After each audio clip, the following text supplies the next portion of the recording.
Venemaa president Dmitri Medvedev allkirjastas täna kodakondsusseaduse muudatuse. Täiendus võimaldab mujalt riikidest Venemaale ümberasujatel soodustingimustel Vene kodakondsust taotleda. Uue seaduse järgi ei pea ümberasujad oskama vene keelt ega tõestama legaalset sissetulekut. Ühekordse toetusena Venemaa president Dmitri Medvedev allkirjastas täna kodakondsusseaduse muudatuse. Täiendus võimaldab mujalt riikidest Venemaale ümberasujatel soodustingimustel Vene kodakondsust taotleda. Uue seaduse järgi ei pea ümberasujad oskama vene keelt ega tõestama legaalset sissetulekut.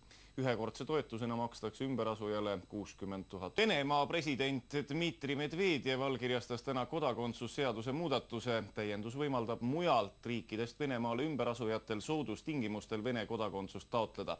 Uue seaduse järgi ei pea ümberasujad oskama vene keelt ega tõestama legaalset sissetulekut.